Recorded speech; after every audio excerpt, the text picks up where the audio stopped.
So we'll go ahead and start then. So first of all, I'm Janet Jacobson. I am co-director of the Barnard Center for Research on Women and professor in WGSS, Women's Gender and Sexuality Studies here. And it is my great pleasure to welcome our fabulous colleague, Anooradha Iyer Siddiqi, who I have to admit is also on the BCRW Executive Committee, among many other things, for this lunchtime lecture in celebration of Anu's book, Architecture of Migration. We had the honor of hosting a Zoom event last year that was in honor of the multi-platform, multi-authored volume, which is Feminist Architectural Histories of Migration. Is that right? Mm-hmm. And that can be found on the BCRW YouTube page. And just so you know, this talk will also be recorded and will appear on the BCRW YouTube page. And these talks are set up. We try to do one every semester precisely for Barnard faculty to share their research, especially for those of you who are students who see us in the classroom but don't get as much chance to connect with and understand the ways in which what we talk with you about in the classroom is based on often years of work that produces wonderful books like Architecture of Migration. Professor Siddiqui's biography is quite long, but I do just want to note that she has received several grants, including from the Columbia Center for the Study of Social Difference, the Barnard Presidential Research Award, which is the highest internal grant that Barnard has to offer, the Graham Foundation for Advanced Studies in the Fine Arts, and fellowships from the Harvard University Mahindra Humanities Center, the New York University Provost and Gallatin School, and as well as the Fulbright program. So we are lucky to have Professor Siddiqi on our faculty. We are lucky to have Professor Siddiqi involved in BCRW, and we are lucky to have Professor Siddiqi here with us today. Anu. Thank you, Janet. Hi, everyone. It's just so great to see you. And it means so much to me to present this work here. I think I recently heard a colleague talk about how important the BCRW has been for intersectional feminism the world around. And I think it's been, that's what it was to me long before I came to Barnard. So I'm really happy to be here talking about this book that I think aligns with everything that it's trying to do. So I actually think I'll give a proper talk. The book is about many different things, and there were many things I was thinking about, what would interest an audience in this room. And I think I've landed on a problem that for me is one of the central problems of the book. It's framed within questions of shelter and domesticity in a refugee camp, but it really gets down to questions of expertise, what we think expertise is and where it's made. So I'm going to present some of the kind of critical arguments that are in this book. The book is on the making and materiality, spatial politics, visual rhetoric, and iconography of the Dadaab refugee camps in Kenya. So Dadaab is the yellow square on the map here, and it falls into lands that cross the current territories of Kenya, Somalia, and Ethiopia. This book examines the Dadaab refugee camps as the crux for a concept history. I use empirical lessons from Dadaab, but turn to larger arguments on the restriction of migration at borders, the encampment and immobilization of people. But I find an architecture of migration not only in carceral detention spaces, as you might imagine, but also in the open migration of people across bounded areas that we think of as nation states. This migration leaves behind constructed forms and landscapes like the ones that you see here.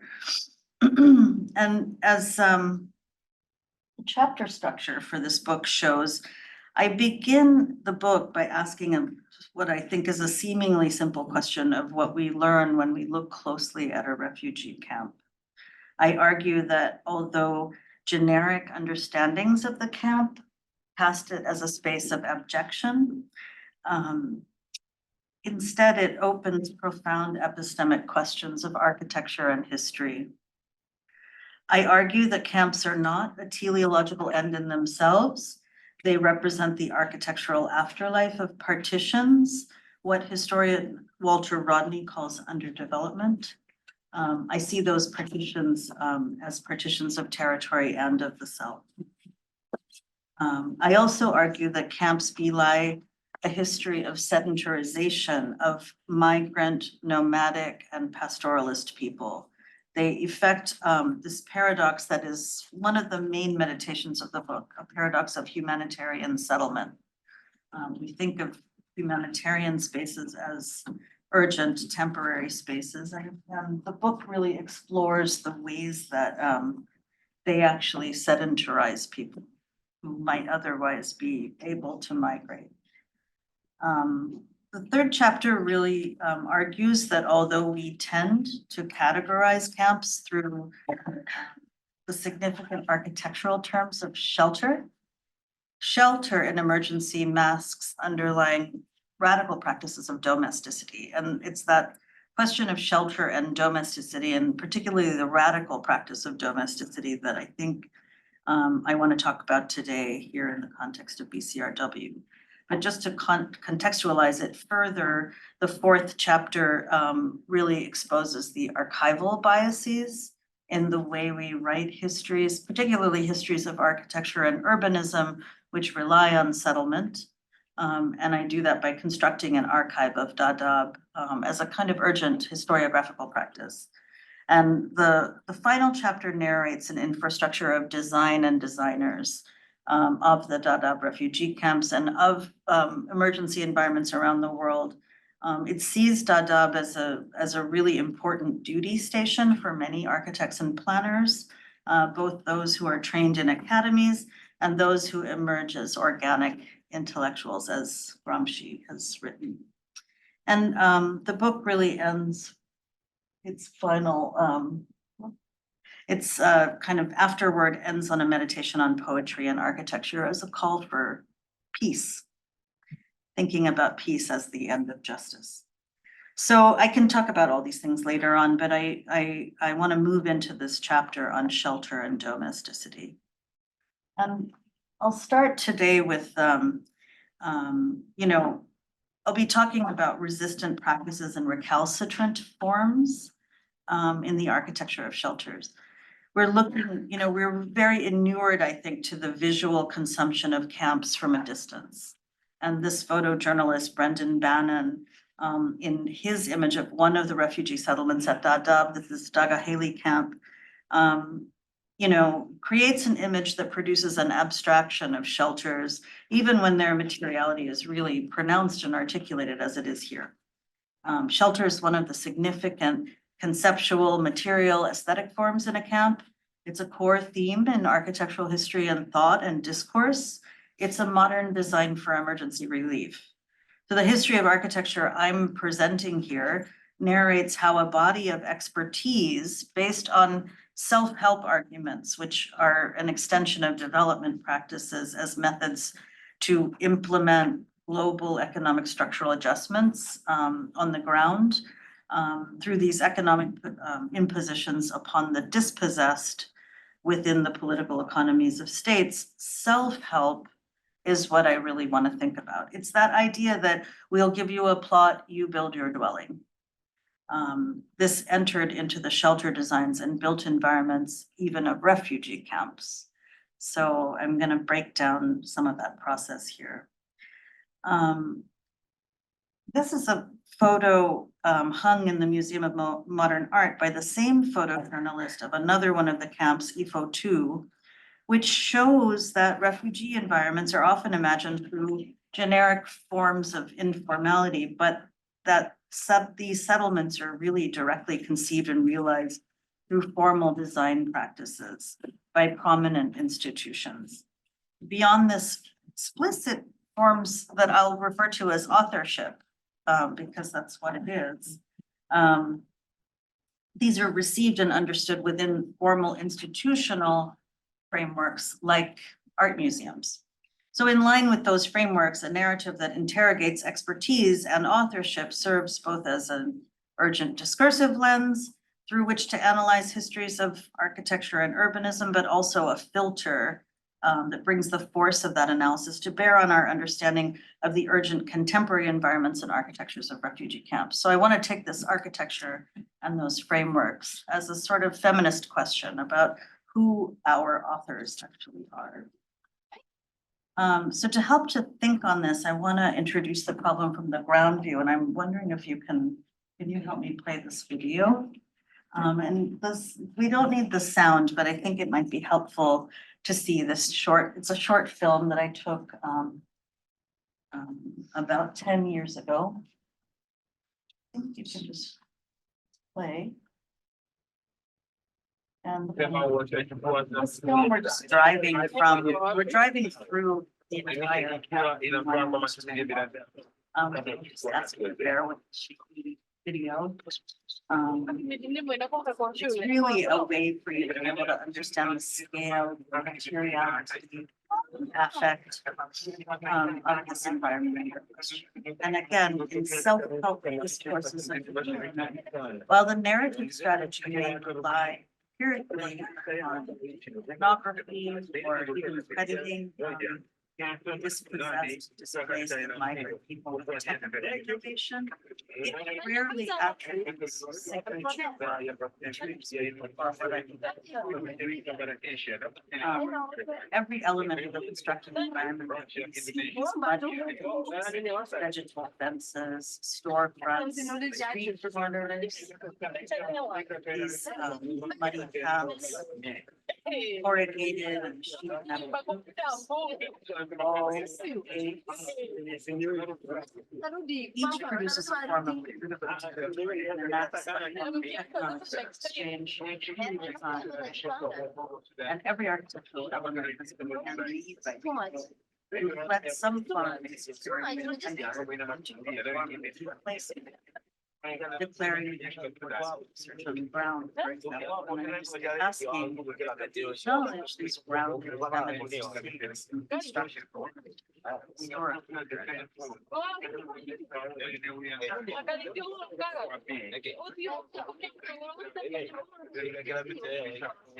So my arguments here follow the fabrications of one interlocutor, Shamsu Abdullahi Faraj. He's one architect of Camp. The sanctions of states and institutions typically produce the legitimacy of an architect, but in emergency contexts, this legitimacy gives ways to other forms of authority and authorship. In an emergency environment, the bricoleur, the procurer of materials, and the community organizer are architects with more immediate authority than their state licensed counterparts. So Farah's work stages this epistemic construction. Ifo Camp, where she stood in that photo, and which you see here, was the first among multiple settlements established by the Kenyan government in 1991 near Somalia at the town of Dadaab to shelter and transition people forced to flee across the international border because they couldn't sustain living where they were due to war, environmental insecurity, and other factors. Dadaab's been one of the largest sites ever administered by the United Nations High Commissioner for Refugees, and its density of settlement emerges in the texture of this aerial photo that was commissioned by the UNHCR in the years after Farah arrived with her family in 2003. This is about 12 years after this camp was established. There was a milieu of acute emergency. People needed shelter as urgently as food and water, and she participated in an initiative to address this urgency led by the Norwegian Refugee Council, or the NRC. This is an NGO that specializes in shelter and camp management. They started this initiative after a very deadly incident in which heavy winds blew the roofs off of several poorly designed shelters. And the UNHCR contracted the NRC to provide shelters in Dadaab. The organization managed emergency sites around the world and maintained a staff of specialists who were specialists in spatializing humanitarian operations. So that included architects and others with this kind of technical specialization in both camp in building camps and also managing them. So they led these training workshops, and the camp management toolkit that you see on the screen here is the state-of-the-art field guide that they produced in 2008. They are world-renowned for work in shelter, and their world renown was cemented by this initiative in Dadaab, which is not something that they publicize. From 2006, when the NRC started work in Kenya, it employed several project managers trained in architecture who held degrees from European architecture schools. In Dadaab, the organization built 3,000 shelters in 2007 and 3,500 in 2009. These are all considered a really high volume of production for emergency aid. But when they arrived to Ifo camp, there were these sort of tensions arising out of the organization's specific category of what they explained as their knowledge and their expertise. Their approaches to shelter valued the architectural discipline's concerns. In spite of the very high cost of these building units, and this is a principle that aid providers know very well, they were extraordinarily attentive to design details, the craft of building, a rational process of construction. You can kind of see this in the facade lines of this building, the three-dimensional composition of the building. In order to achieve a high production of volume of shelters that were attentive to this kind of architectural quality, the NRC circumvented the global market and the ways that it might have encouraged substitutions through the largesse of the Norwegian government. So the Norwegian government effectively financed the production of these carefully detailed and well-made objects. I would ask you to consider the refinement in detail in this prototype dwelling in relation to the others we saw in the drive through the camp. Its walls incorporate squared, wire-cut, kiln-fired, cement-stabilized soil blocks. It's a building design that surpassed technical and aesthetic standards elsewhere in the refugee settlements and the surrounding Kenyan towns. It used technologies that offered possibilities for prefabrication, mass fabrication. It was basically designed by humanitarian engineers. It's a kind of self-help discourse that had come full circle into a much more refined sense of design.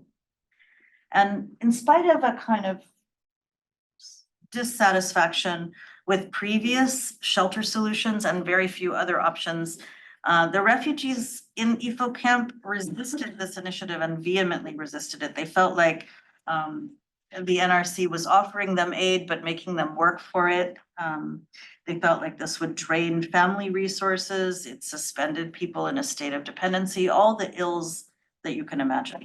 Refugees were forbidden from subcontracting the construction. They were encouraged to participate in this kind of skills building and ownership building construction process that the aid workers had this idea that if they built the forms themselves, they would have a kind of investment in it.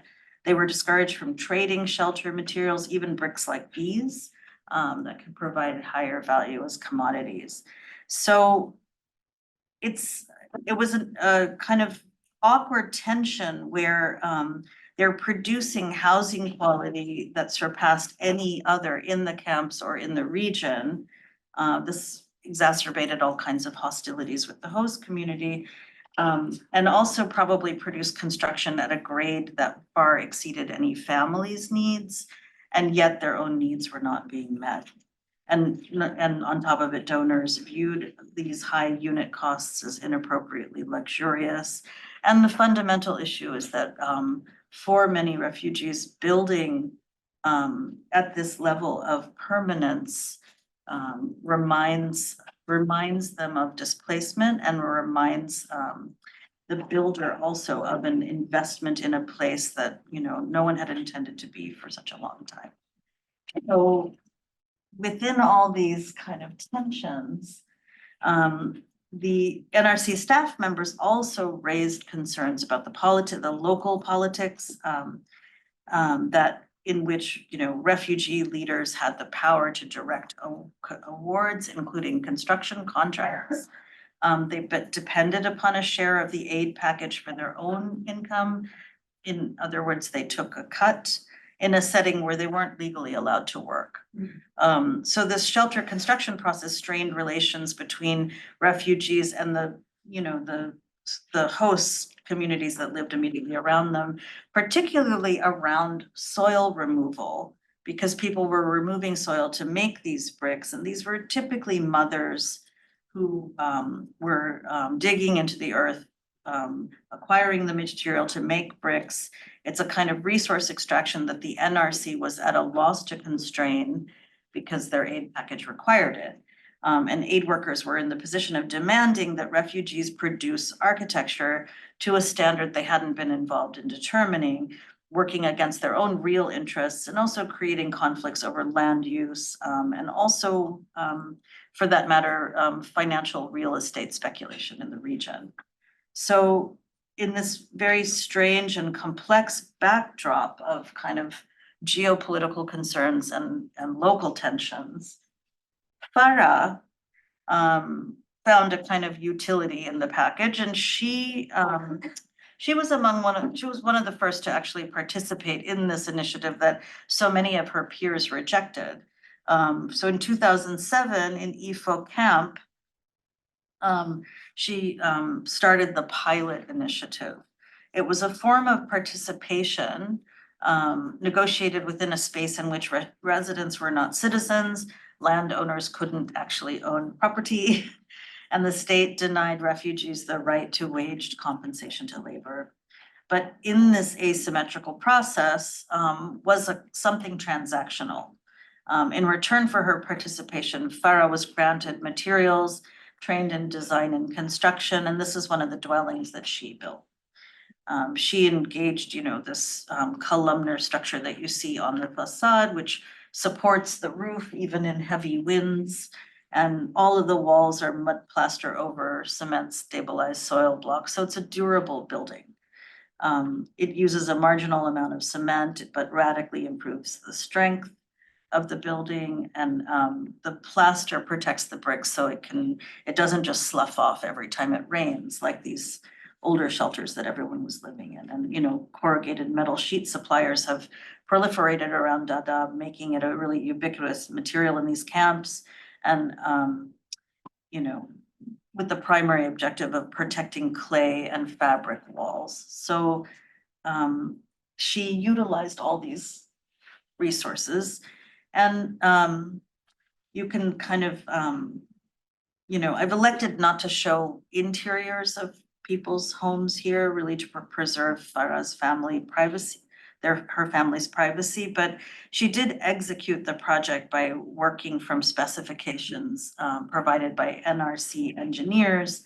And during construction, she directed a team of both skilled and unskilled workers, and among others, they included her spouse and her children who are in the photo here. And because the project allowed modifications, she also requested additional materials to build a small shop. And you see the back of the shop here. We saw the front facade in that previous building, in the previous photo.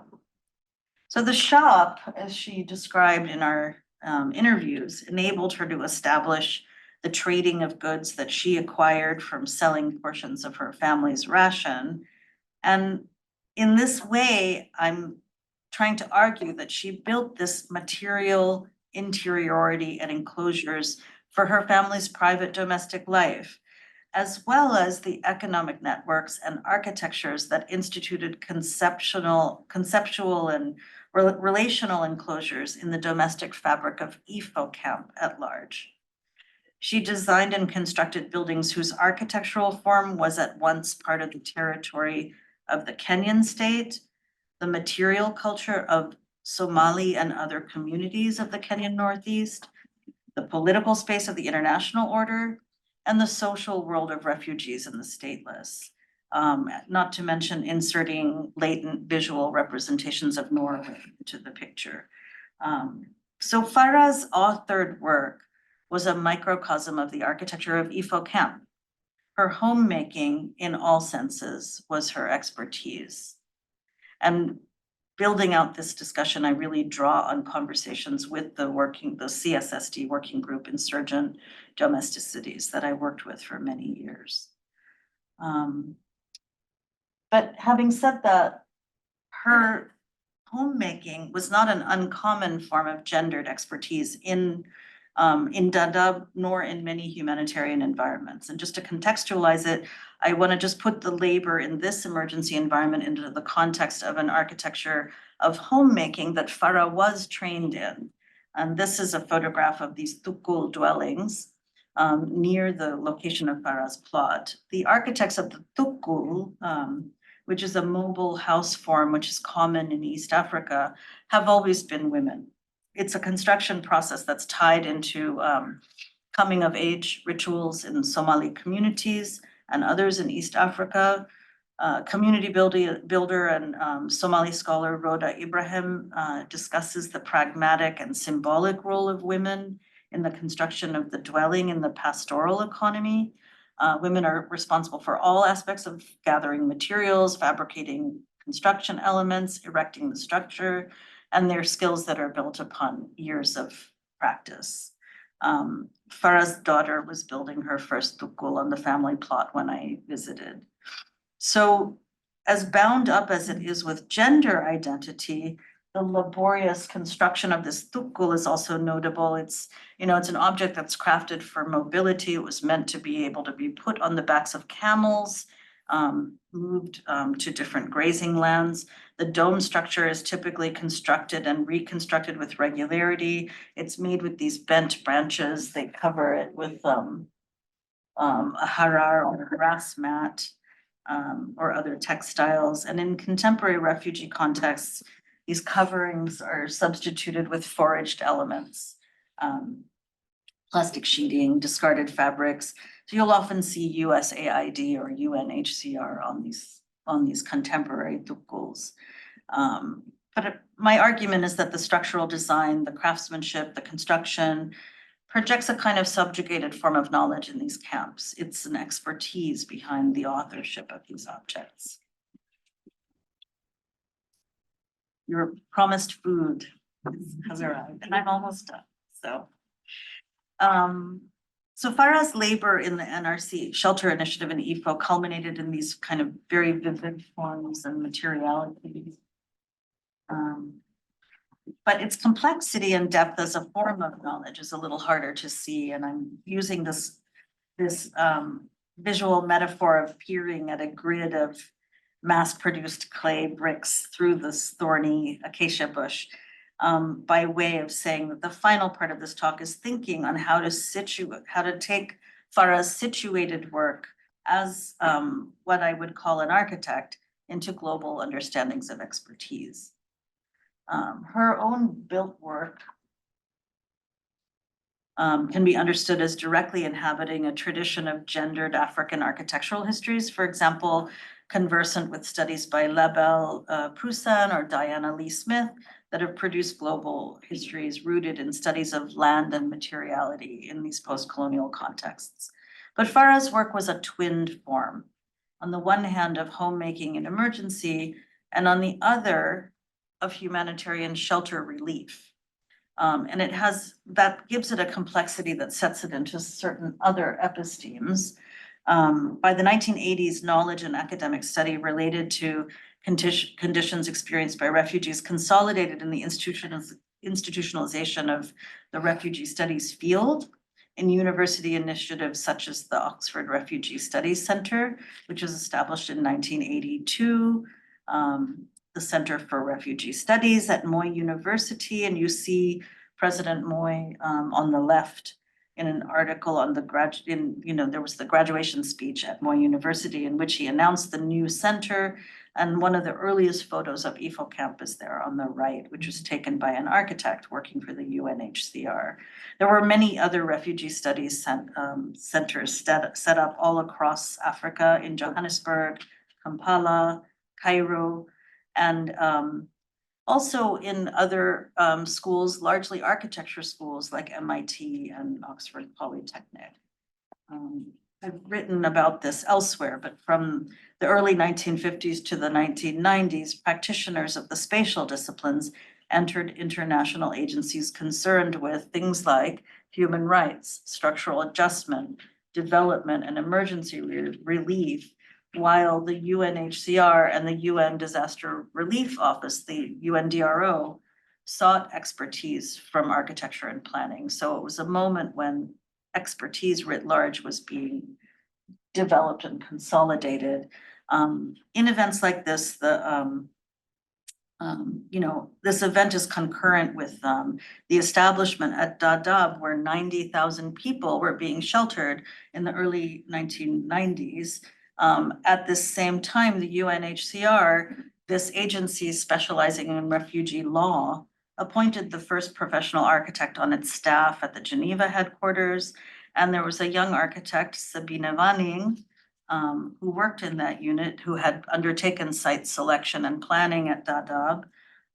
She organized this conference for architects and planners, the first international workshop on the improved shelter response and environment for refugees in Geneva.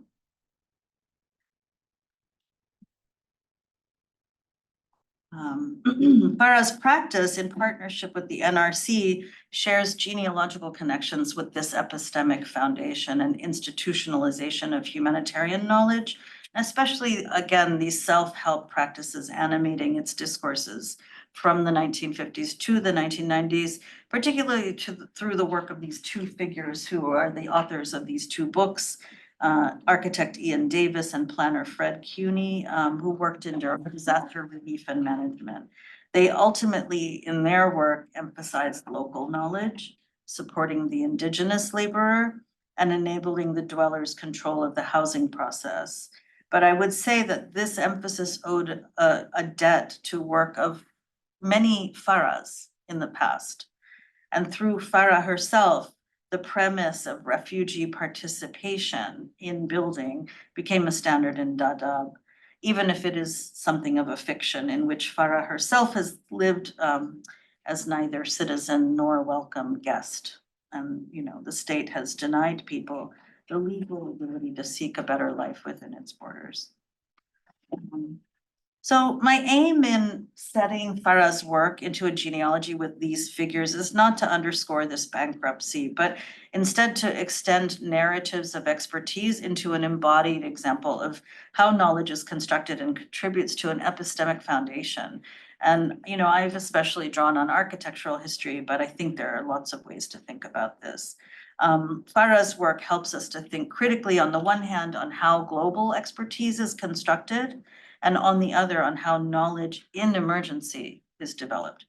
And in the histories that give insight into refugee-built environments, the aura of humanitarian actors, people like Fred Cuny, for example, and the narration of this kind of urgent exceptionalism in humanitarian action has been as significant as the empirical data.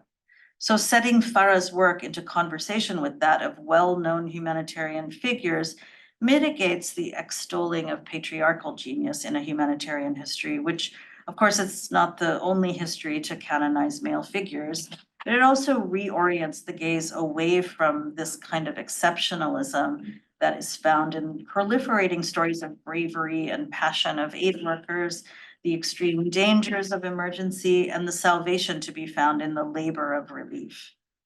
While Farah's labors of homemaking contributed empirically to shelter expertise through her own experiments in building, her affective figuration as a protagonist in a humanitarian history and an author in an architectural history critically contributes to quite a different understanding of the built environments of refugees. This kind of aesthetic tangibility, even naming the refugee as a designer, is often abstracted within global humanitarian knowledge, and yet it's very true to the experience of the humanitarian built environment. So my aim in this theorization is also to work against histories that rely exclusively on official archives and organized documentary collections, rather than drawing from the positions and experiences of the people who participated in the historical events occasioning knowledge. And I'll just end with this photo of a construction warehouse. Because I think that, the key to this historical episode and the stakes of my own historiographical interpretation lie in Farah's multiple roles as an actor in a significant history, as an expert, as an author, and also as an architect. Farah was instrumental in the construction of this significant architectural and urban environment of the Dadaab refugee camps.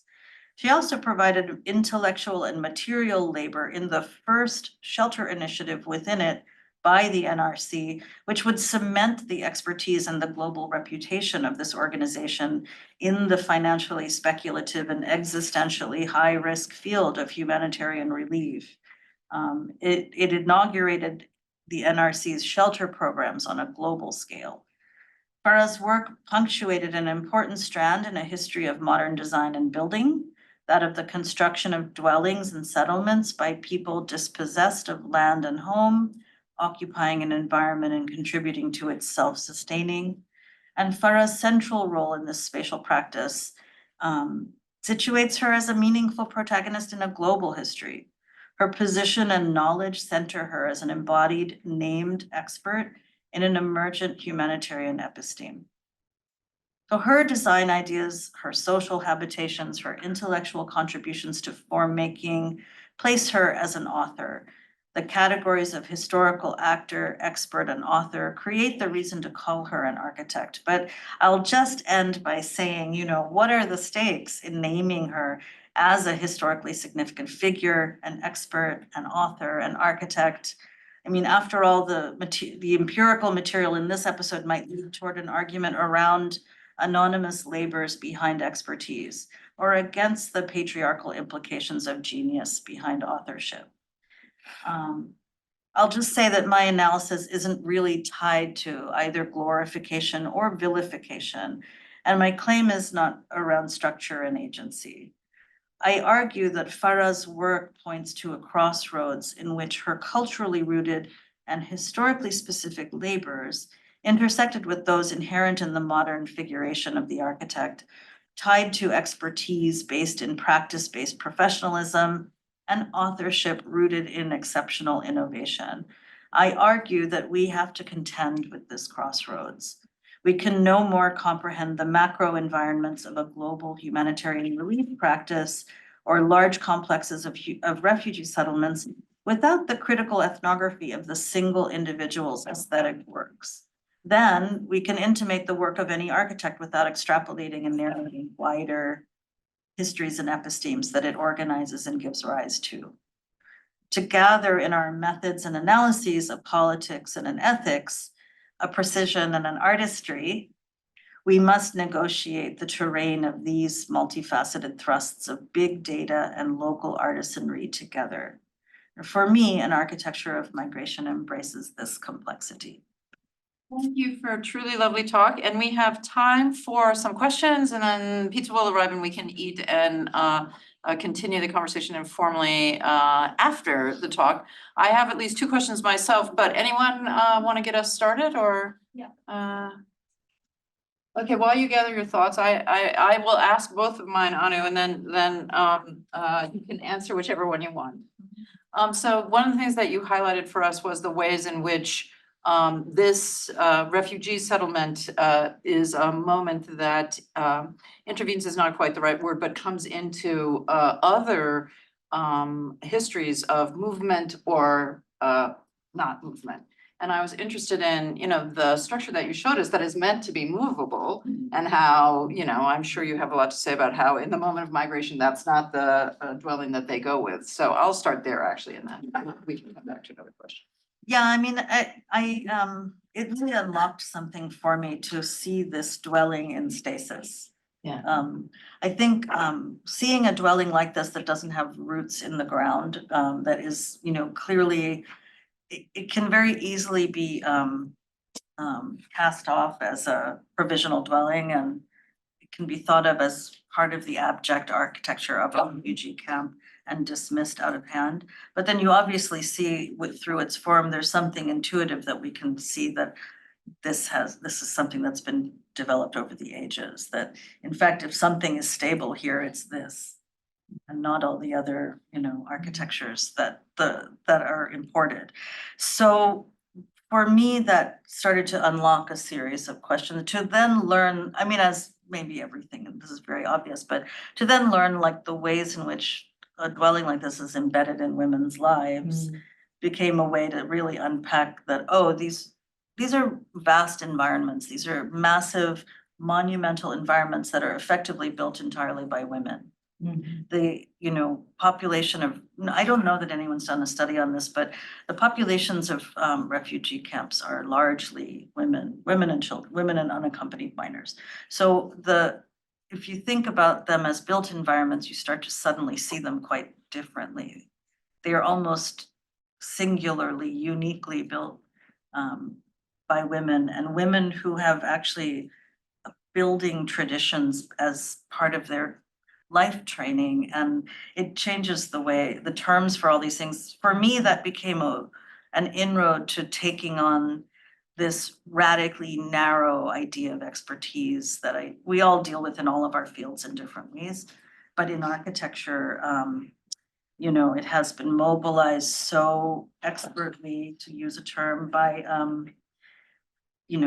governments and development agencies and all these other kinds of political economic mechanisms that are forcing people to live in a certain way, and often forcing people to live in a sedentarized way, in ways that they might not do otherwise. So to me, it unlocked a lot of things, but it did that also through this kind of problem of gender. Yeah, no, thank you. That's very good. So I see Nefertiti and then Beck. Anu, thank you for such a beautiful talk and beautiful work. I wanted to go to your last question about the stakes of, naming someone like Farah as a significant historical actor, and also since you mentioned that the amazing faculty working group that you convened on insurgent domesticities. I wondered about the tension between, the claims for the expertise and what happens to this notion of insurgency that we talked about quite a bit, insurgent domesticities, when domesticity here becomes a form of expertise. It can be scaled, we can see the contributions, we can name it differently, those are all, I think, really important. But where are the elements in, and I haven't read the book yet, but I brought it here so you could sign it.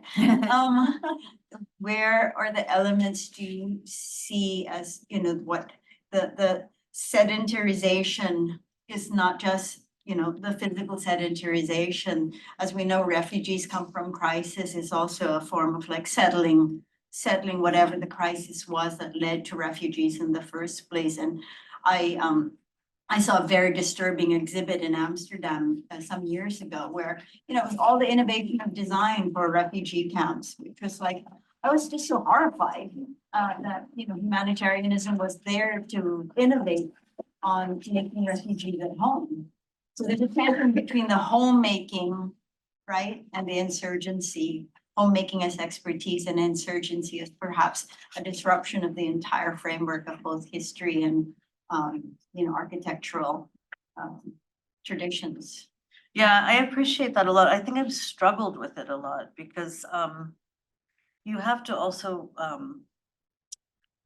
cook in the broth you're given, I guess. I mean, we have to talk to the people who have these versions of expertise.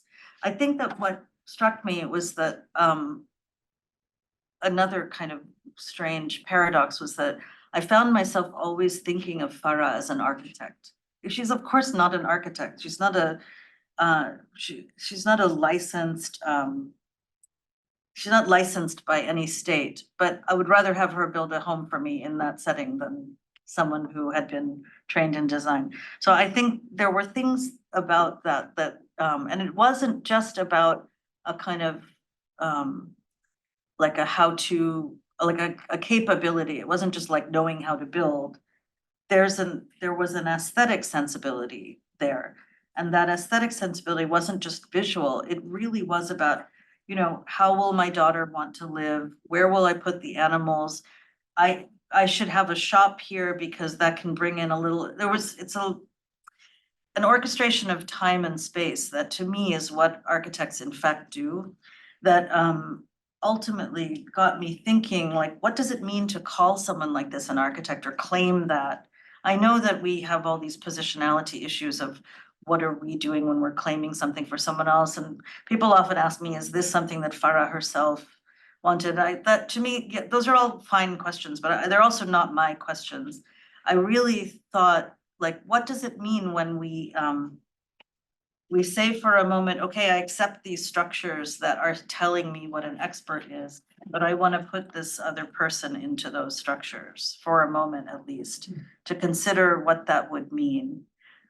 So that was one thing that I just landed on. I don't know if it's the right answer. I still struggle with that because for all these reasons, I mean, it's, I think I did in fact talk to her about this, but what we talked about ultimately doesn't actually even matter. It's more that I want all of us to wonder what it means to really disrupt those ideas. So to me, that was insurgent. Even though it's predicated on accepting the premise, someone else's premise of expertise that I don't necessarily even agree with. However, I do think that we have to decide to engage in discourse at the level that we're at. And this is where we are at. I think that it's a big step to demand that the Norwegian Refugee Council, even in its little brochures, start to name some refugees who actually did the work that they are taking credit for and they're being funded for.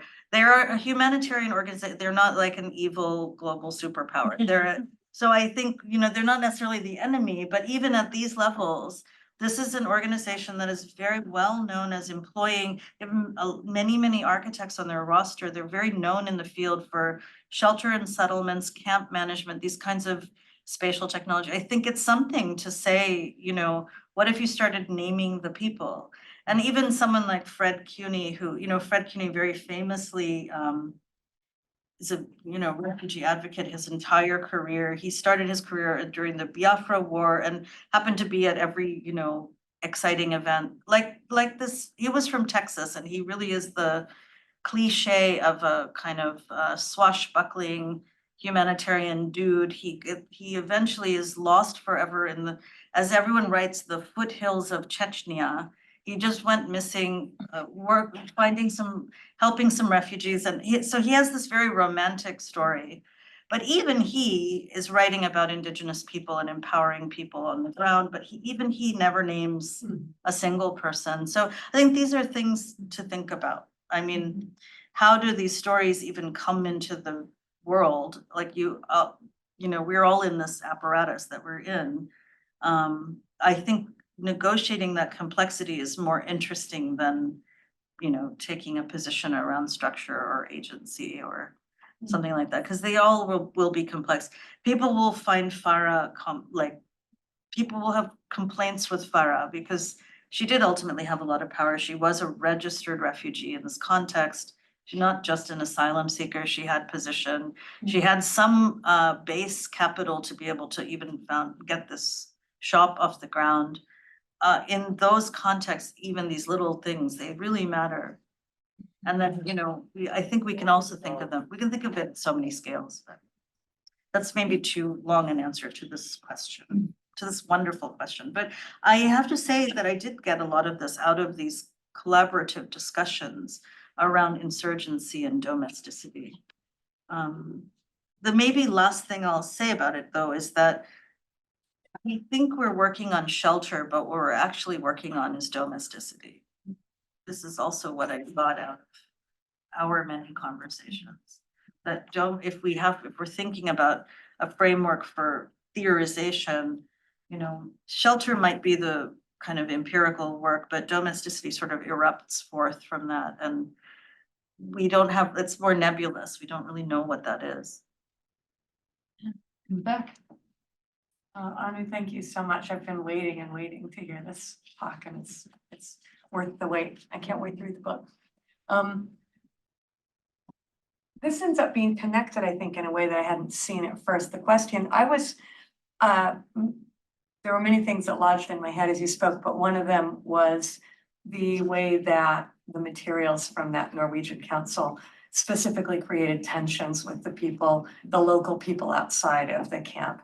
And the way in which the quality of the buildings that they were, imagining and trying to set up there far surpassed, what, I mean, I was in Kenya decades ago and those buildings surpassed most of what I saw outside of Nairobi and everything that I just saw in the favelas in Rio, for example. So they're really high end.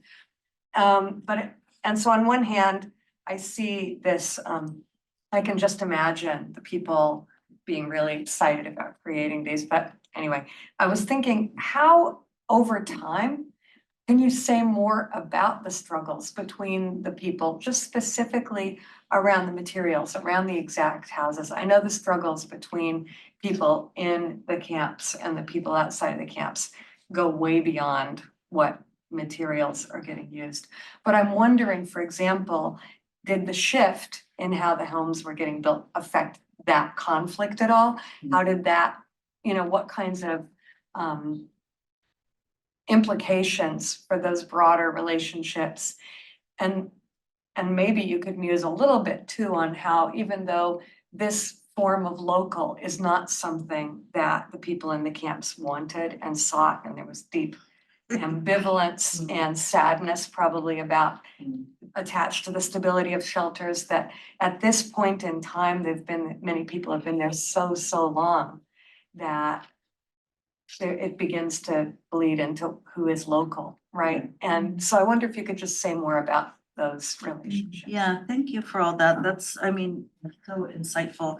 I really agree. It's so, some of the answers to these questions intersect with the methods of study. So maybe I'll talk about that too, because I was realizing with each of your questions that I learned the answers in quite piecemeal ways. It's not that I can't point to one interview that very neatly answers a question. And in fact, one of the things I have always thought, like, I'm not in touch with Farah. I have tried to get back in touch.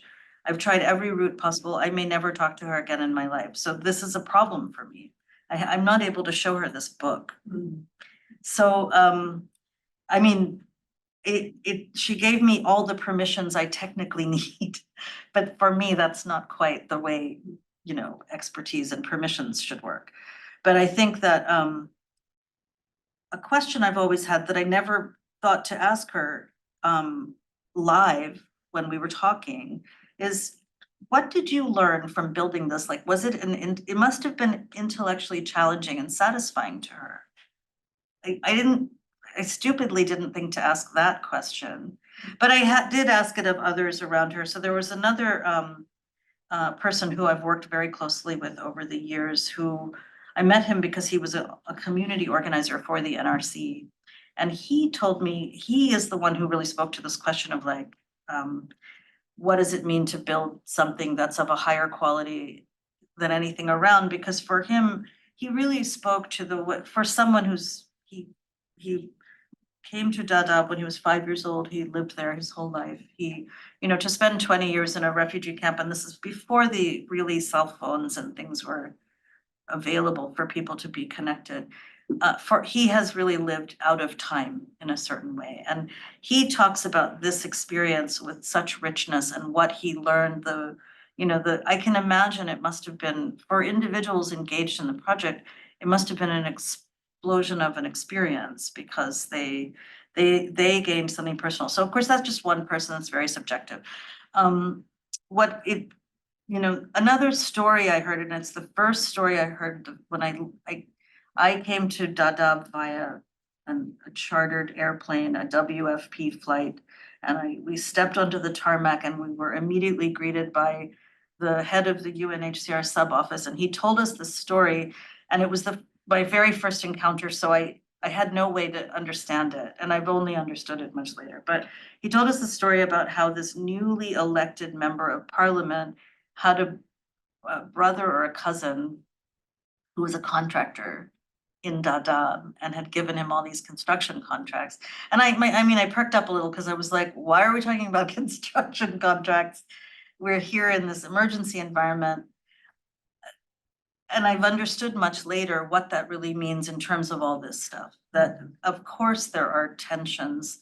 There are these exact kinds of tensions that someone gets, you know, a very lucrative contract from, you know, a Norwegian, you know, office or from the UNHCR itself. And so I think that those things have only settled with me much later. And I think, you know, I don't know if you're also asking about something aesthetic, because that's also a piece of it. That, you know, there are any number of things within the enclosure of the refugee settlements that create tensions between individual refugees. And I do think that the problems of someone engaging with, you know, with the enemy, basically engaging with the NGOs it's not a small thing. This is an utter kind of compromise in lots of different ways. And so I think there are surely people who, you know, reject that altogether. And then there are others who really understand that these are the ways we make our way. So part of the chapter that this is in, the chapter opens with a story of, you know, what are effectively, to use a parlance, kept women. Because I think that's another story in this that is part of shelter and domesticity. There are many ways that people made their way. And I think, you know, I told a story today about the built environment, but there are these other ways that domesticity is created that aren't as visible as this. So those are just a few answers. Wow, all right, we are unfortunately at time, but the good news is there's food here. You're welcome to stay and continue the conversation much more informally. There's a code for discount on the book on the back of the cards. I encourage everybody to get this book, to read it, and also to join me in thanking Anu for a